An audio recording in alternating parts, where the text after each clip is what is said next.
The government is set to ban the sale of high-caffeine energy drinks to under-16s, saying they have a negative impact on children's sleep and concentration. The Department of Health says research suggests a third of children aged 13 to 16 drink at least one high-caffeine drink a week. Health Secretary Wes Streeting joins us now from a school in Westminster. Very good morning to you. I'm holding a coffee in my hand, and I've had probably 4 during the course of this programme. Why are you banning the energy drinks but not the coffees? Good morning. Well, firstly, these are high caffeine energy drinks, and we're talking about, you know, the likes of your Prime Energy, your Monsters, the equivalent of 4 cans of Coke in 1 can in terms of caffeine, and that's before we even look at the sugar and the impact on childhood obesity. And we're also talking about children and young people. Because we know that today, lots of kids going back to school, many of them will pop into a newsagent on the way to school or at lunchtime or maybe on the way home from school and pick up one of these drinks. And you know, in terms of the impact on concentration, on behaviour in the classroom, on their health and well-being, we know that parents are concerned and want us to act. Around 8 in 10 parents have called for us to do this. Majority of teachers. It was in Labour's manifesto, so promise made, promise being kept. And today what we're doing is a short, sharp consultation, in particular with retailers, because actually a lot of responsible retailers, some of our big supermarkets, are already doing this. So we'll learn from them about how it's worked in practice before extending to other retailers. Good for education, learning, behaviour, and keeping the promises that we made at the general election. Wes Streeting, you'll have been at the Cabinet meeting yesterday. The polls looking bad for the government at the moment, squeezed by reform, a summer of migration pressures, but also Nigel Farage setting the agenda. We're now told the solution is going to be compulsory ID cards, all the cost of that. How do compulsory ID cards help to control migration pressures in the Channel at the borders when anybody here illegally already has to have a digital e-visa? Well, morning, Ed. We're looking at the issue of digital ID. We've made no decisions as a government about whether we would go ahead with that or the basis upon which we would go ahead with that. Would it be something that's mandatory for everyone? Would it be something that would be available to people? Would it apply to people of all ages or just over 16s or over 18s? I think this is a debate for the whole country to have. We've got to do this sort of thing with people rather than to people because it affects all of us, and addressing some of the other issues that would also arise. What about those people that are not online or would not want to be online and might not want this form of ID? So I think all of those issues are up for debate. We've been looking at what countries like Estonia and others have been doing. I think it could be a tool on illegal migration. I think a lot of people are horrified that the government, any government in recent years, has not known exactly who is in the country. And actually one of the achievements of this Home Secretary is since she came in, we've seen record numbers of deportations of people who had no legal right to be here. Now, she would be the first to say if she was on the programme this morning, there is more to do on that front. And she is also, as you rightly point out, tackling the issue of the boat crossings. I mean, we saw the best August in terms of numbers coming across, despite the hot weather since 2019. And again, she would be the first to say we've got more to do. OK, well, we interviewed her yesterday. Why will a digital ID stop the boat crossings? See, I don't think digital ID is about boat crossings. Digital ID is about making sure that we can identify people who are already here, who have no legal right to be here. And to make sure that where people have no right to be here, that they are deported and returned to where they came from. Which, as I said, is what there are lots of immigration challenges. Which is what the e-visa system, which is now in place and compulsory for non-British citizens, is all about. Can I just take you to the broader politics? You know, reform advancing, you're behind in the polls. Lots of people feeling that Labour is not taking the argument to reform. We had the Reform leader Zia Youssef on our programme earlier, talking about their mass deportation plans. I put to him a particular issue about how they're going to pay countries like Afghanistan and Iran to take people back when they've been encamped here in Britain. Can I just play you what he said?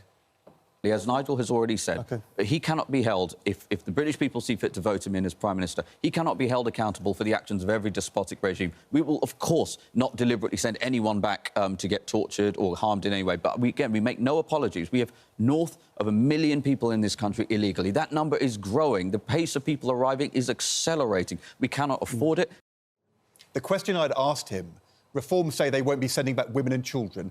I asked him about a gay man being sent back to Iran or Afghanistan, and he said the rights of British people had to come first. And I wonder how you react to that. Well, look, firstly, they just make this stuff up as they go along, and that's why they crumble under scrutiny when they're asked, well, how much would it cost? How would it work? Who would they apply to? They might be good at grabbing headlines, and that's what good opposition parties do, but they're absolutely useless when it comes to actually defending policies they set out. And that's what good governments require, good policies. And it wasn't just on immigration where they fell apart, on the NHS too. Farage was going around saying left, right and centre. He doesn't support the NHS, doesn't support the free at the point of use principle we've had since 1948. He wanted an insurance-style system, and the NHS just left as a poor service for poor people. The moment I challenged on him, he fell apart. I've never seen him do such a quick reverse ferret. First, he denied ever having said it. Then he said he did say it. And then he pretended he hadn't said it, and he's still working out what he wants to say. So on your central challenge, Ed, about taking the fight to reform, yes, we've got to take them on. I do think they are the main opposition force in this country at the moment. The Conservatives look pretty down and out. Reform are positioning themselves as the main opposition party, but we are the government today.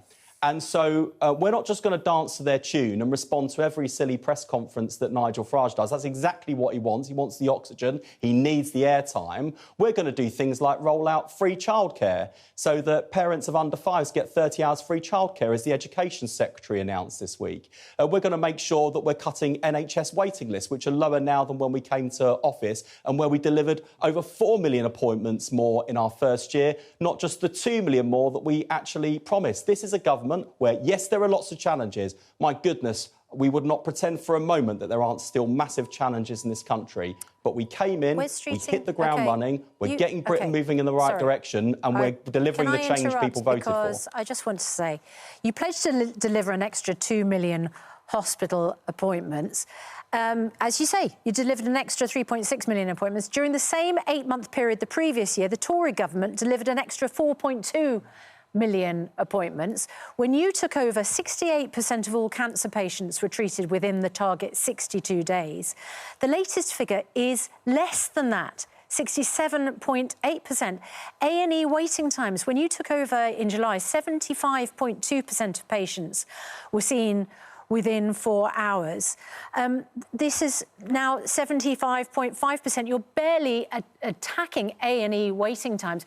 The Prime Minister has been saying over the last few days that the delivery phase 1 is over. You fix the foundations. Anyone who has been into a hospital recently would wonder which foundations you think you fixed. So I'll just say a couple of things. Firstly, we delivered well over double what we said we would in terms of the additional hospital appointments. And not as many as the previous government. Waiting lists are finally falling.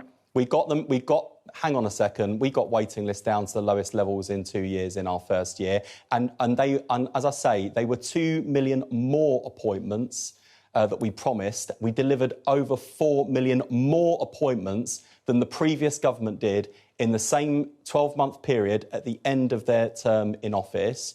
But on your challenge on the NHS, I would be the first to say, in fact, I regularly say it, whenever I report back on the progress we're making, whether it's the waiting list falling, the 2,000 more GPs that we employed, again, 1,000 more than we actually promised. Whenever I report back on the progress we're making and the achievements we've got under our belt, it is always in the context that there is so much more to do. The NHS was going through what was objectively the worst crisis in its history when we came in. It is on the up, but I wouldn't pretend for a moment that there aren't still massive challenges. Yeah. I understand why when I come on and I say there are more GPs, Yeah. there'll be people who've tried to get through at 8 o'clock this morning shouting at the telly saying, hang on a minute, what about my surgery? And I know that. I'm not going to sugarcoat it or pretend those challenges don't exist.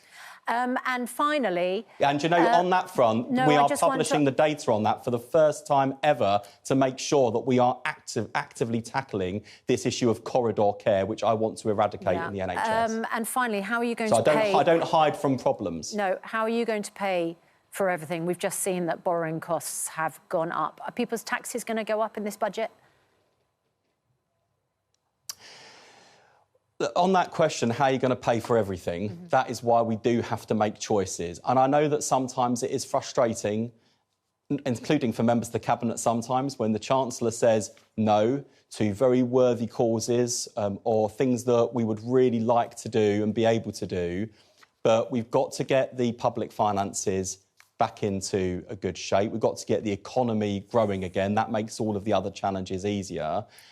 And, you know, when Rachel Reeves came in, she had inherited an absolute mess. She stabilised the economy. There are grounds for optimism about the economy in terms of the highest growth in the G7. We've seen wages rising faster than living costs for the first time in a long time. But again, in the context of our previous discussion there on the NHS, Rachel, if she was standing here, would be the first to say, we're not out of the woods. There is a lot more to do. And that is why that discipline that she brings is critical to making sure that we get the economy growing, because we obviously would want to bring the burden of taxation down, but that is very hard to do given the economic backdrop. I think we can all assume the answer is yes, your tax is going to go up in the budget. Wes Streeting, thanks very much. Sounds like phase one is still underway.